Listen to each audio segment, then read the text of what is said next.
Well, good morning. It's a beautiful day in the neighborhood. This morning's lesson, we're going to be talking about what it means to be a neighbor. And a lesson I've entitled, Being a Neighbor, Look for the Helpers. Taking our text this morning from Luke 10, 25 through 37, we're going to be looking at Galatians 5:14 at the very end. So don't be turning there just yet. You could place a marker there. We will be spending most of our time in Luke chapter 10. It's so good to see everyone out this morning, and welcome our visitors who are welcoming all those who are joining us on our live stream. We're happy that you've tuned in with us this morning. A lawyer, an expert in the old law, once asked Jesus, "Who is my neighbor?" In Luke 10, 25 through 29, it says, "And a lawyer stood up and put him to the test, saying, 'Teacher, what shall I do to inherit eternal life?' And he said to him, 'What is written in the law? How does it read to you?' And he answered, 'You shall love the Lord your God with all your heart, with all your soul, with all your strength, and with all your mind, and your neighbor as yourself.' And he said to him, 'You have answered correctly. Do this, and you will live.' But wishing to justify himself, he said to Jesus, 'And who is my neighbor?'" Jesus had also taught in another place in Matthew 5:43 through 45. I want to thank Brother Mickey for reading that for us just moments ago, and ask that you read it again with me. Jesus taught, "You have heard that it was said, 'You shall love your neighbor and hate your enemy.' But I say to you, love your enemies and pray for those who persecute you, so that you may be sons of your Father who is in heaven. For he causes his sun to rise on the evil and the good, and sends rain on the righteous and the unrighteous." We're going to talk about both of these things and how being a neighbor encompasses loving others and loving even our enemies. But before we get into that, I want to talk to you about kind of what spurred this lesson on. A guy by the name of Brad Meltzer has written a children's book called I Am Mr. Rogers, published October 31st last year, 2023, about the life of Fred Rogers. Mr. Rogers entertained and taught children for decades. His show, Mr. Rogers' Neighborhood, aired for over 30 years on PBS from 1971 to 2001. Generations of children grew up on Mr. Rogers.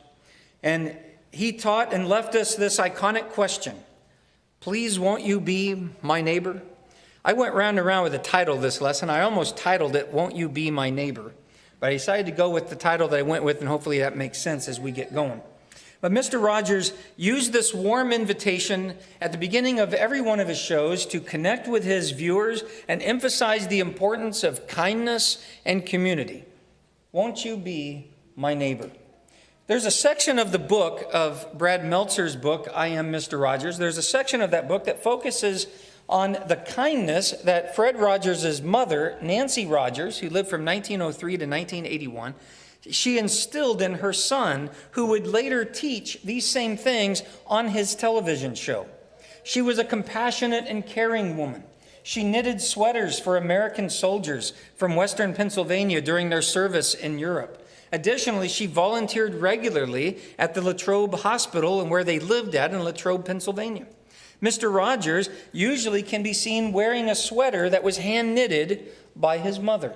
And at the beginning of every show, he would put that sweater on and would wear that through the rest of the show. And most of them I read were hand knitted by his mother. What I want us to do this morning is to view the Good Samaritan parable from Jesus through the lens of kindness and compassion that Nancy Rogers taught her son Fred, who would later become Mr. Rogers. And I want us to look for opportunities and ways that we can be a neighbor. And we're going to talk about the attitude of that lawyer who said, trying to justify himself, "Who is my neighbor?" And Jesus teaches this story about what we call the Good Samaritan to teach that man who is his neighbor. So let's view the story of the Good Samaritan. It's found in Luke 10, 25 to 37. And so let's read it. The lawyer asked Jesus how to inherit eternal life. This is what begins it all. Jesus says, what does the law say? The man answers correctly from the law. You love the Lord your God with all your heart, with all your soul, with all your mind, with all your strength, and love your neighbor as yourself. Jesus says you've answered correctly. And we can look in Deuteronomy 6:5, Leviticus 19:18. We can see Matthew 22:35-40, Mark 12:30, where Jesus says, this is the law. But he was wanting to justify himself. So he asked another question. Who is my neighbor? And that prompted Jesus to tell this parable about the Good Samaritan. So let's begin reading in verse 30 of Luke chapter 10. In Luke chapter 10, starting in verse 30. It says, Jesus replied and said, a man was going down from Jerusalem to Jericho and fell among robbers, and they stripped him and beat him, and went away, leaving him half dead. And by chance, a priest was going down on that road, and when he saw him, he passed by on the other side. Likewise, a Levite also, when he came to the place and saw him, passed by on the other side. But a Samaritan, who was on a journey, came upon him, and when he saw him, he felt compassion. And he came to him and bandaged up his wounds, pouring oil and wine on them. And he put him on his own beast and brought him to an inn and took care of him. On the next day, he took out 2 denarii and gave them to the innkeeper and said, take care of him, and whatever more you spend when I return, I will repay you. So this is the account of the Good Samaritan. A man is robbed and beaten within an inch of his life. A priest and Levite see it. They pass by doing nothing but passing by on the other side of the road. A Samaritan is on a journey. And he stops, it says. Jesus lets us know that he stops because he had compassion. And he bandages him. He puts his own ointment on him. He places him on his own beast, carries him to an inn for the night. And then the next day, he counts out 2 denarii. This is 2 days' worth of wages. He counts out 2 days' wages for this stranger, gives him to the innkeeper and says, when I return, if there's any more, I'll cover it. What he's saying is, don't charge it to this man. He's saying, put it on my tab, and I will cover it on my return trip. At the end of the story, Jesus asks a question of this lawyer. He says, which of these 3 do you think proved to be a neighbor to the man who fell into the robber's hands? That's the question. The man said, who is my neighbor? Jesus tells this story. And then he says, which of these 3, the priest, the Levite, and the Samaritan, which of these 3 do you think proved to be a neighbor to the man who fell into the robber's hands? And we can read in verse 28. And he said to him, or in verse 28, or I'm sorry, I said 28, verse 37.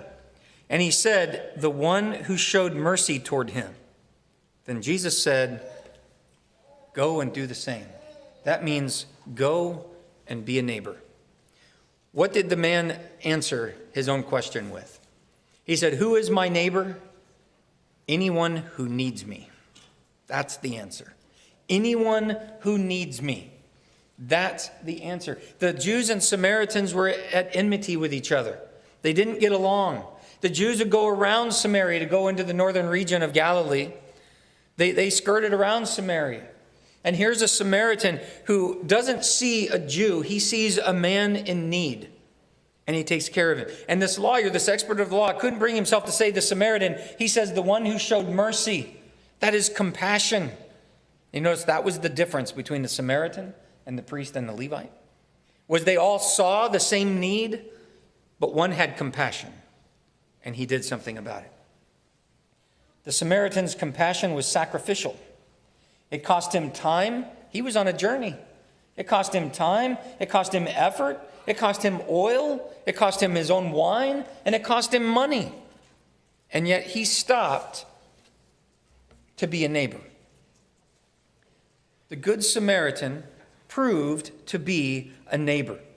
When Nancy Rogers taught her son these things that I'm going to share with you, she taught him on kindness, and she taught him how to have compassion.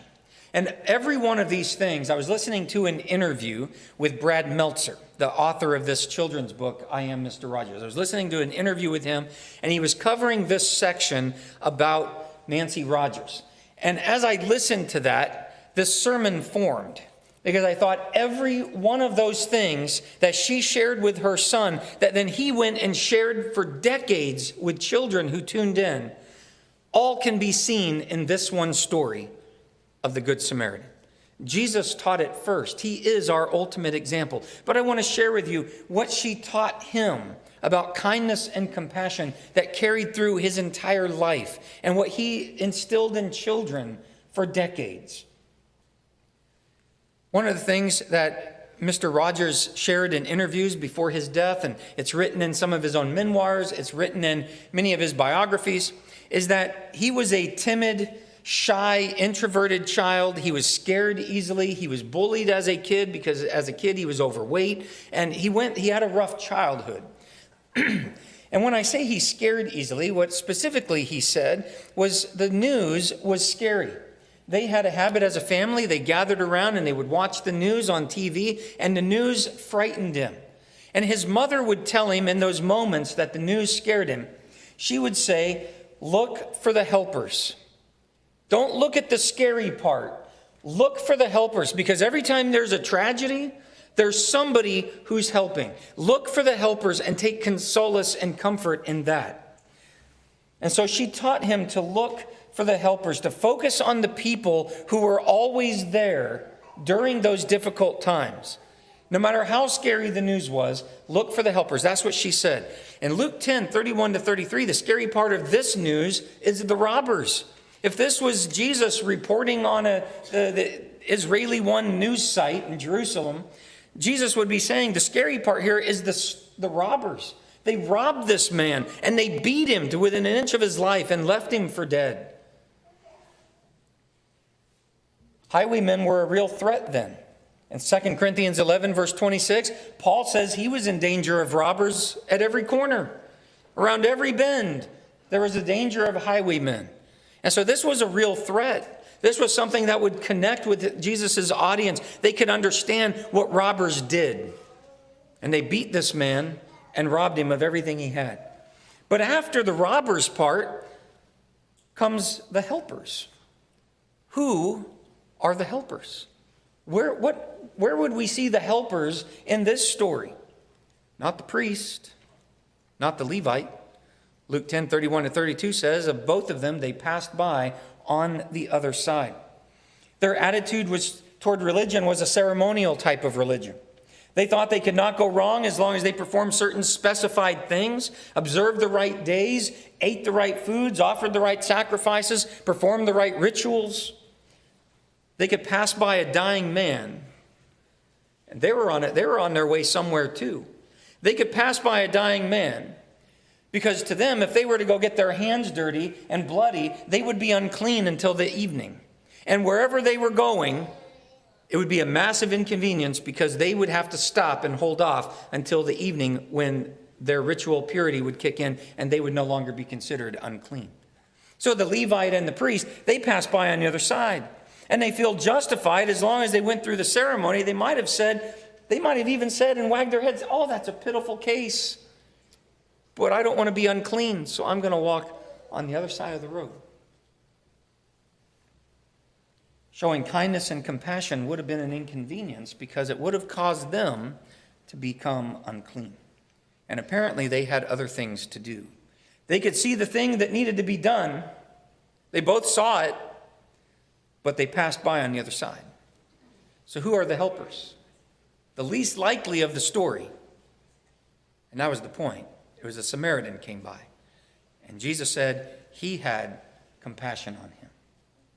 When we read there in Luke 10:33 that a Samaritan came by and had compassion on him, that was the difference. The robbers did not have compassion. The priest and the Levite, they did not have compassion. And when we read that part of the story in verse 33, but a Samaritan who was on a journey came upon him, and when he saw him, he felt compassion. We know that part of the story. We know what's going to happen, don't we? He's going to take care of that need. He's going to take care of that man. We know from that story when we read that he saw him and he had compassion, he's going to do what is necessary. The Jews and Samaritans had hundreds of years of hatred and animosity. And yet the Samaritan had compassion. And we read Matthew 5:43 through 45 for this event. Jesus said, you heard it said, love your neighbor but hate your enemy. I say to you, love your enemy. This Samaritan had compassion on an enemy. He didn't see a Jew. He saw a man that needed him. And he had, you notice in the story, he had everything on him that man needed. He had bandages, he had the ointments and the wine. He had the beast that he could put him on because it sounds like he was unconscious or couldn't walk. He had the means to put him up for the night and then to give money to an innkeeper to take care of him and whatever he needed. He had every opportunity and means available at his disposal to take care of this need. And he used every one of it. He used every bit of it. He showed love to an enemy. I've had a long history in my earlier days of working security. And I had a terrible habit. I was always, very adventurous. And I always told the bosses whenever I took on a security job, and they would say, what kind of job do you want to do? I always told them, put me in the heat of it. I want to be in the most dangerous spot. I want to be where the danger is. And sometimes they listened to me and sometimes they didn't. I had some really boring jobs that there's no adventure there. But I want to tell you a story just real quick. Twice in a job that I was at an apartment complex, and I was the sole security job, and I worked the grave shift on the weekends, or actually every night. I was there every night. This was my main job for a while, for many months. I worked at this apartment complex, and twice I went into a burning apartment. The first time I did, I saw some people came. I was off duty. I had already locked up the building. My car was dead, so I was waiting for a ride. And these people came and said, we need you. There's smoke pouring out of a building. And I went through the window and carried a guy out. And with my asthma, I was out of commission for a few hours as the fire department was working on me. But that's not the story I want to tell you. The second time it happened, because I had a reputation of running into burning buildings, I showed up to work one time. I got there right at 8 p.m. My shift was at 8, and I get there. I just pulled in the parking lot, and the manager is banging on my window as I'm still getting all my gear ready to put on. And I rolled down my window and said, yes, because I was there like 15 minutes early. And she pointed at an apartment that smoke is pouring out of the window, and she says, you need to go in there. And I said, what?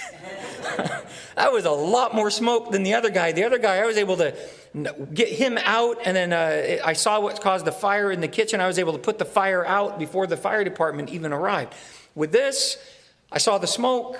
I went in on my all fours, on my crawling through the door, and some guys were trying to help me out, didn't understand fire. They broke the window in the back because none of us knew if someone was in there. So I'm crawling through the living room. I'm calling out for the inhabitant. These guys break a window in one of the back bedrooms, and that blast of fire came at me. And I still to this day can see the flames and hear the roar as it went around the living room all around me and surrounded me. And I was like, nope. If anyone was in there, they're not now. So I backed out, and when the fire department came, they had to gut it. The guy that lived there lost everything except his pet. He had a pet ferret.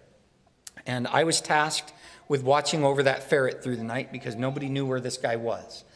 When he arrived, I want to tell you, despite I didn't know that man, but I saw the helpers. That neighborhood of apartment community that lived there, they gave that man a place to live. They came together over the next couple days as I was coming to work. I saw what they did. They made food for him. They brought him blankets and pillows. They brought him all the necessities that he would need to live until he was able to find another place to live. I saw that community come together. I saw the helpers. And I don't know anything about that man. I couldn't tell you what his religion was. I don't know if he was right with God. But I saw those neighbors in that area as I would communicate with them on my rounds. A lot of the people didn't know him either. But they knew that he was a neighbor. and that he had lost everything.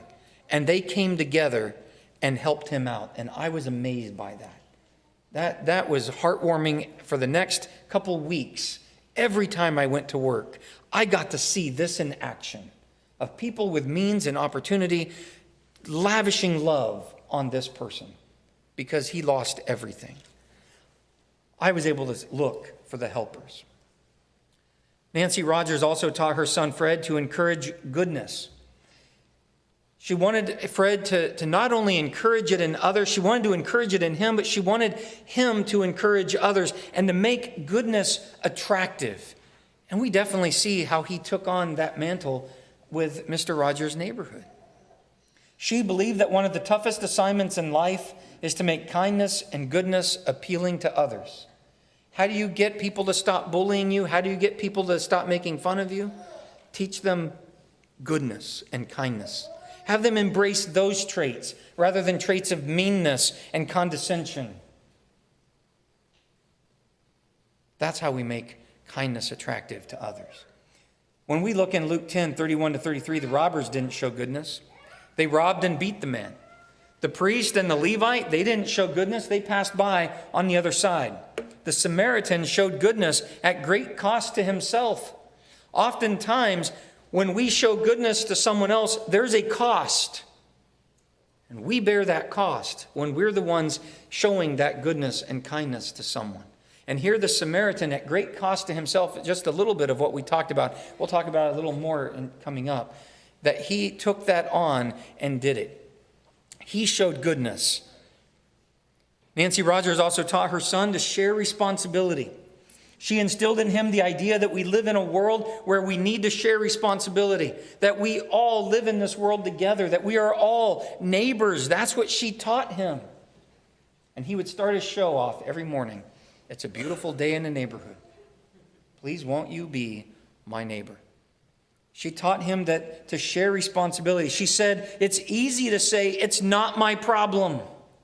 But she believed in responding to the needs that she saw around her. So much so that she volunteered all the time at the local hospital where they lived. She didn't just teach him these things. She showed him what sharing responsibility looked like. When we look in Luke 10, 31 to 33, the priest and the Levite certainly acted as if this wasn't their problem. We can almost hear them as they walk by say, oh, that's too bad, that's so sad, but it's not my problem, not today, and pass by on the other side. The Samaritan proved, as Jesus said, which one of these three proved to be a neighbor? The Samaritan proved to be the neighbor because he took the problem on as if it were his own. He said, I will solve this. I have the means available to take this on, and he did. And Nancy Rogers taught Fred Rogers to be kind. He learned from his mother that there are three ways. I love this part of the book, this part of the section. It said that Mr. Rogers learned from his mother there are three ways to ultimate success. Are you ready? The first way, be kind. Ready for the second one? Be kind. You ready for the third one? Be kind. And I loved that. I thought that was great. And he taught children on his program those three ways to success. Be kind. And isn't that what Jesus was teaching with this story of the Good Samaritan? To a lawyer wanting to justify himself and says, well, who is my neighbor? And Jesus tells this story. Jesus tells us a story about a Samaritan on a journey. That meant he had places to be and things to do. But he saw the need and he had compassion. In his compassion, the Samaritan did what needed to be done. His help was impartial. He didn't check the man's color. He didn't care that he was a Jew. He saw someone in need and he filled that need. His help was spontaneous. He didn't consult with others or form a committee. His help was personal. He got his hands dirty and blood on his clothes. I want to share a story with you about something that I personally experienced. My family had spent a day fishing and out at sea in my in-laws' boat. We were exhausted. We were tired. We came in. We ate dinner in that town, and then we were heading home. It was getting late, we were heading home. And as we were heading home, we were the first responders to a terrible motorcycle accident. There were 3 motorcycles on the road, and one of them got sideswiped by a woman whose husband was sleeping in the passenger side, and she was reading a book. And she swiped him with her mirror and knocked him off his bike. And this is a 55, 60 mile an hour zone. It was awful. Those images will stay with me for a long, long time. They still do. And I remember my father-in-law and I went running up, and we brought some first aid kit out of the car to see what we could do. And you know what my job was? His femur bone was snapped in half and sticking through his leg right below the knee. Right at the knee. My job was holding that leg steady. I had to hold it straight. That was my job. I had blood all over me. I had blood on my clothes. I had it on my hands. And he also asked that he wanted to call his mother. She had a stalker app on his phone, and she was going to wonder why he was stopped there. He wanted to call his mom and explain. So I'm also holding his leg and holding his phone up to his ear. And my hand is covered in blood, and there is nowhere to wipe it. I'm holding his phone, and I'm holding his leg. My father-in-law is around. He's going in shock. And in the meantime, as we're doing that, other people are stopping, and we saw a doctor stop who was off duty. He was from the Homer Hospital where we had just come from. He was on his way to where we were going for who knows what, but he stopped. A nurse stopped. And between the doctor and the nurse, they kind of took over what we were doing, except for me. They said, please still hold that leg. And whatever you do, don't let it drop. And then later when the ambulance arrived and we were loading him on a stretcher, the ambulance said, you're doing such a great job. Can you please hold that leg as we move him onto the stretcher? That was my job. As we went home, thinking about, and they helped us get cleaned up as best that we could from what they had on board with the ambulance, I couldn't help but think of this. The Good Samaritan stopped, and he got his hands bloody. He got his hands dirty to help someone else. I experienced that, and I just wanted to share that. Not that I'm trying to pat myself on the back or my father-in-law, but we stopped. Our children saw us stop. And that was a good teachable moment on the rest of that ride home, that when someone needs you, they're your neighbor. I didn't know that man.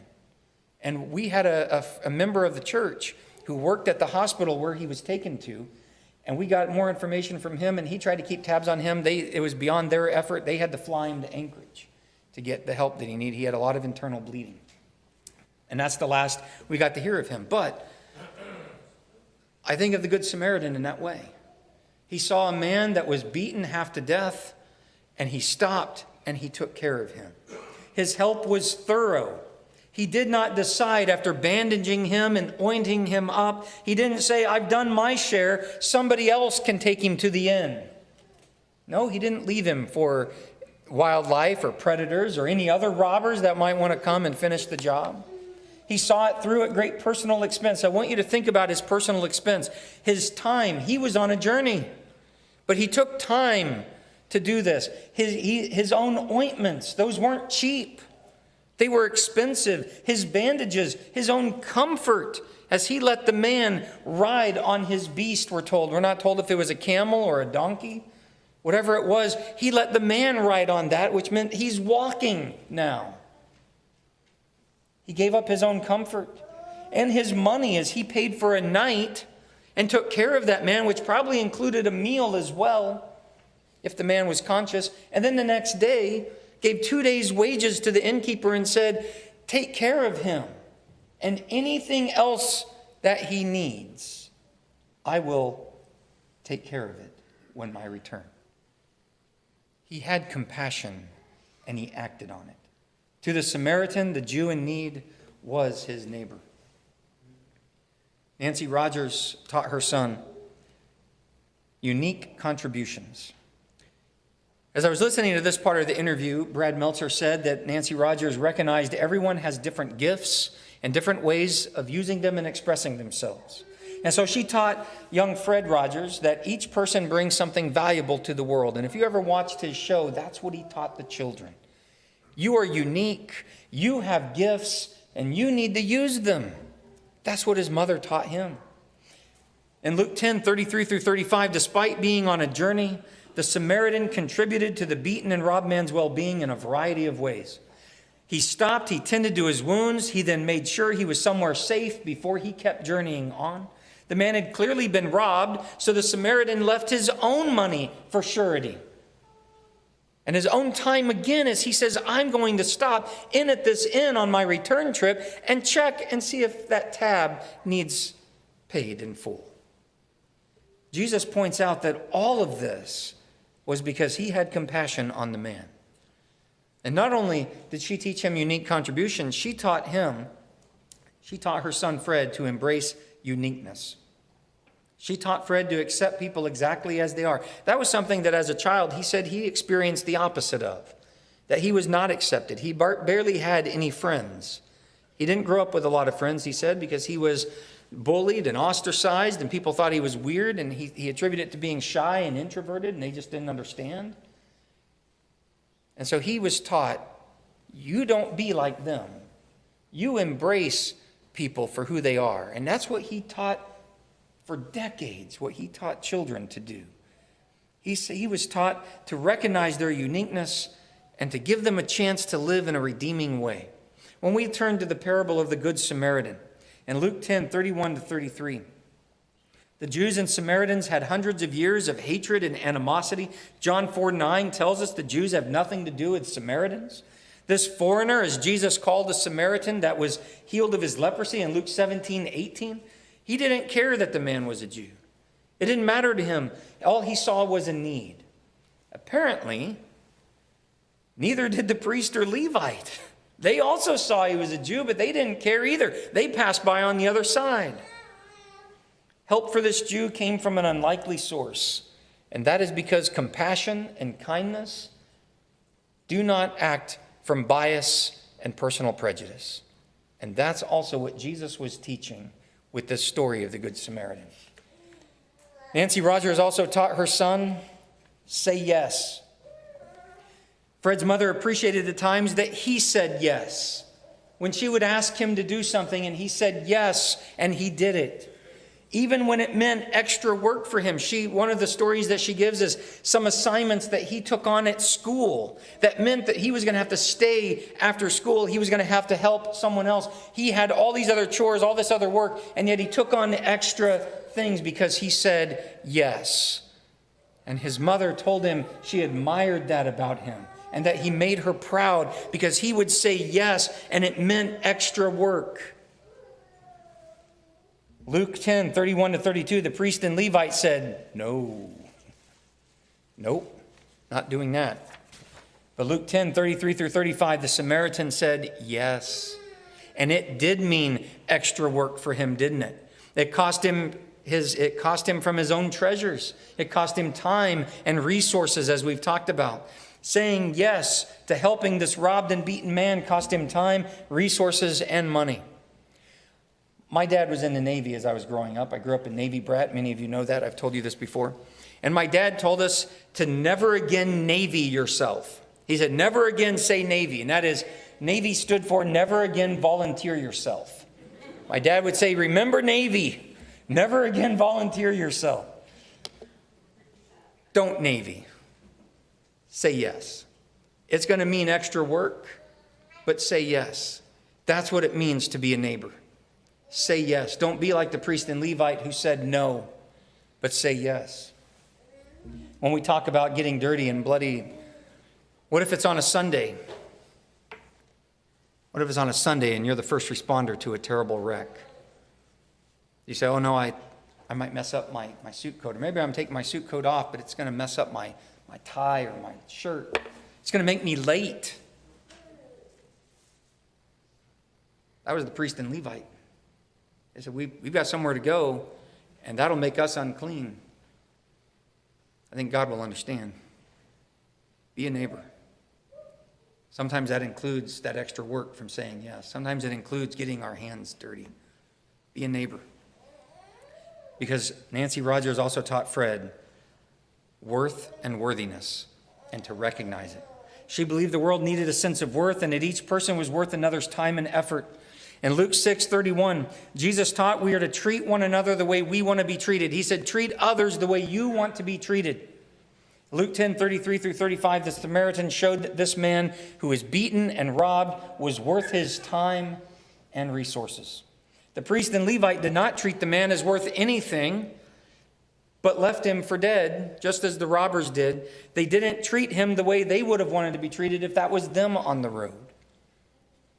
We're to treat others the way we want to be treated. And Nancy Rogers taught Fred to use kind words. She understood the power of kind words. Imagine the impact if each of us offered just one kind word to another person. In Luke 10:35, the only words recorded by Jesus that the Samaritan said in this story were words of kindness. Kindness towards the man and a promise to repay all that was needed to the innkeeper. Here's what's recorded. He said, take care of him. That's kindness. He had already put money towards that night, which probably included a meal and a bed for the night. And then the next day, he gave him 2 days' worth of wages. And he says, whatever more you spend when I return, I will repay you. Take care of him. I will repay you. The Samaritan could have called it good when he arrived at the inn and paid for one night.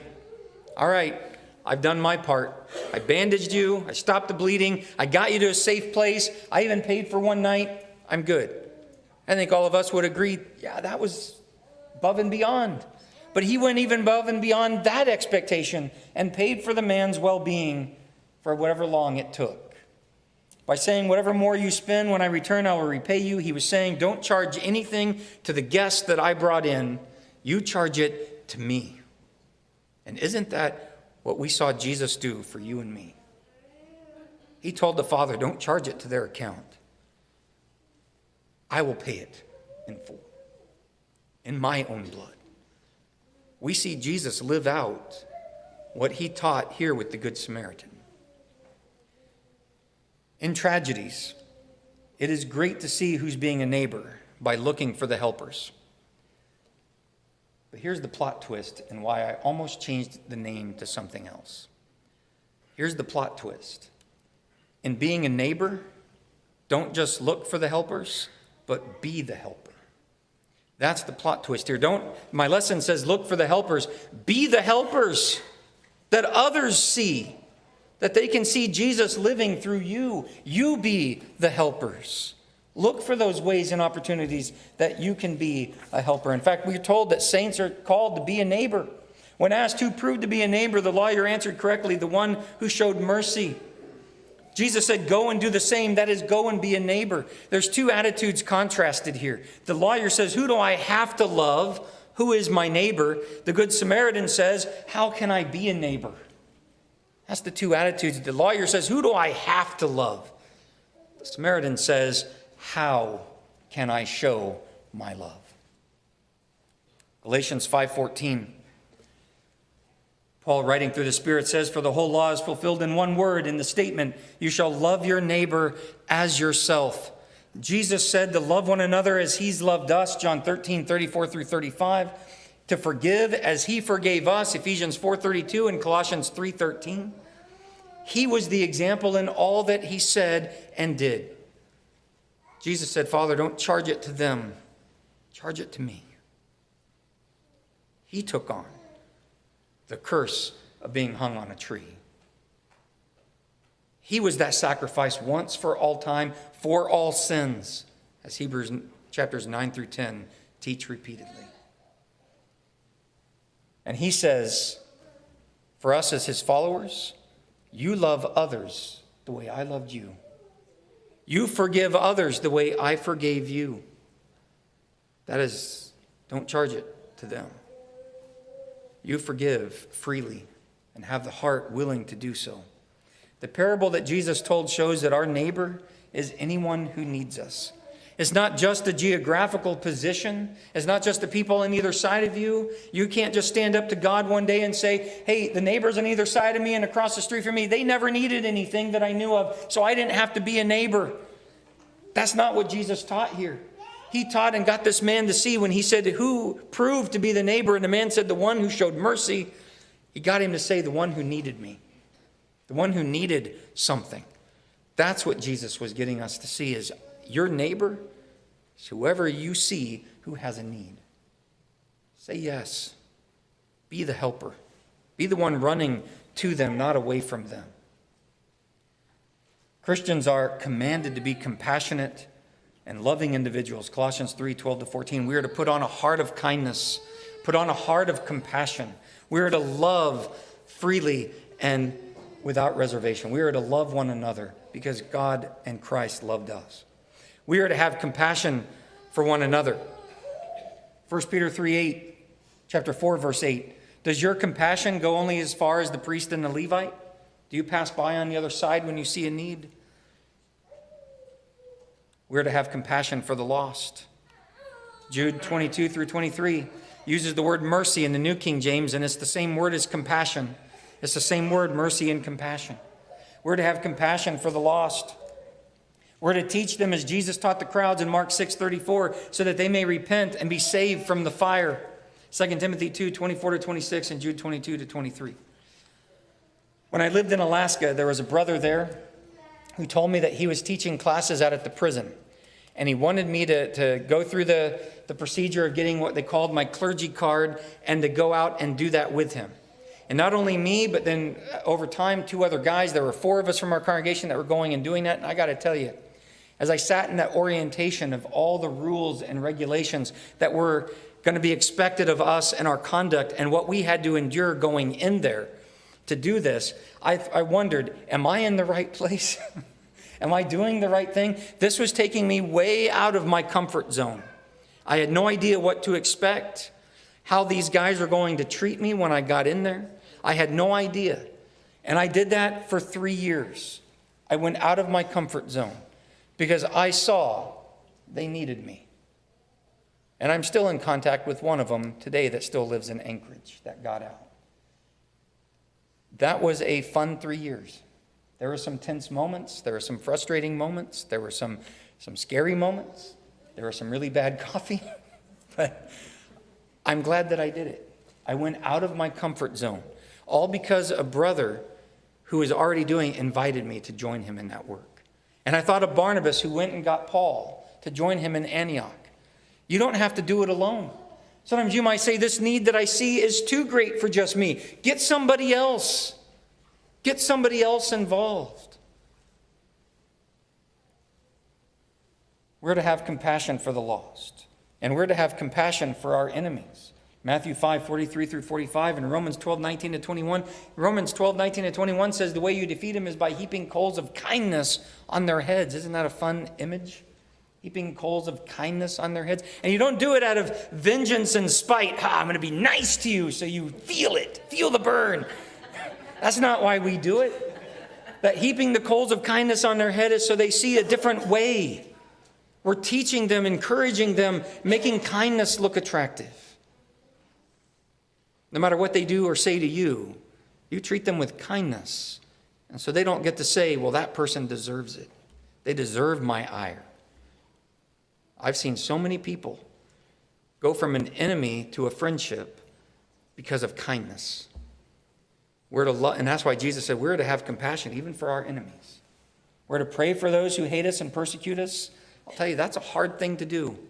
That might be one of the hardest things Jesus has called on us to do, but Jesus said do it. To offer them physical help when we are able. Romans 12:19-21, Galatians 6:10, as we have opportunity, do good to all men. We're to do good we're even to give food and drink to our enemies. To offer spiritual help when needed. To seek to correct and forgive. Never to humiliate and condemn. We're told not to take our own vengeance. Vengeance belongs to God. He will repay. We're told heap kindness on their heads as if you're dumping coal. How we treat others in this life is how we'll be treated in the life to come. Jesus said in Matthew 5:7, the merciful will receive mercy. It means compassion. It's the same word used in Matthew 18:33, 1 Timothy 1:13 and verse 16, and Jude 22-23. The merciful will receive mercy. The compassionate will receive compassion. It's the same word. Colossians 3:12-14. We are to be people of mercy, compassion, and forgiveness. Go. Be a neighbor. Be a helper. I told you of the story that I saw this community at this apartment complex come together for someone that I didn't know and many of them didn't know. I want to tell you a different story of that involved Christians. This was a family I did not know. It was not my congregation. But it became a widely known thing among the brotherhood in the state that I lived in Washington at this time, that a family's house had caught fire and they lost everything, including some pets. And they lost everything. But the family luckily wasn't there when the fire happened and they were spared. And the congregation that they were a part of I don't remember getting a letter, but word of mouth hit our congregation, and they said, we are getting together and we're asking for anyone that wants to join us in this effort to help them with a temporary place to stay. And so we need money, and we also want to get them all the things that they're going to need to live in a couple months as they deal with insurance. I saw the helpers. Not only did my congregation rise up, but I saw congregations all over the place. I didn't know that family. And it really didn't even come down to whether they were Christians or not. It was a family that needed help. And they came together. I saw 5 to 6 congregations come together and fulfill the need to where that family was telling people, no, we have enough. We don't need any more. It was beautiful. I remember being choked up. When our preacher got up, I said choked out. Choked up when the preacher got up that one Sunday morning and he said, stop the donations. The family is well off. And the family has asked to stop. That was beautiful. It was wonderful to see. I saw the helpers. When there is a tragedy, don't just focus on the tragedy, but look for the helpers. They're there. And be a helper if it's within your capability, your opportunity, and your means. Be the helper. There is power in compassion. It was an example by the Samaritan to show how to be a neighbor in Luke 10, 36 to 37. Compassion saved the world from sins and reconciled man to God in the death of Jesus. In John 1, verse 29, behold the Lamb of God who takes away the sin of the world. Compassion saved Paul and exemplified the grace and mercy that is compassion of God in 1 Timothy 1, 13 and 16. Where he tells Timothy that it was only by God's mercy and compassion that Paul was who he was. When shown by us today, when we show others compassion and mercy, we'll be shown compassion on Judgment Day. That's what Jesus said in Matthew 5:7. Look for ways to be a neighbor. Look for ways and opportunities that you can be a helper. That's my encouragement for you this morning. And I hope that as we've studied these things, to see the power of compassion in the story that Jesus told about the Samaritan who stopped and gave up his time and resources to see the need all the way through. Not part way, but all the way through. Go and be a neighbor. Be a helper. And this morning, if you're not a Christian, you need to start on this journey by repenting of your sins, being baptized in the waters of baptism, washing away your sins, rising as a new creature, living not only for you, no longer for you, but living for the one who died and paid your great debt of sin. And if you are a saint, not living the way that you ought to. Maybe you've been the priest and Levite and have passed by on the other side. Now's the time to make it right. You can't go back and fix the past, but you can move forward and do it the right way. You can repent.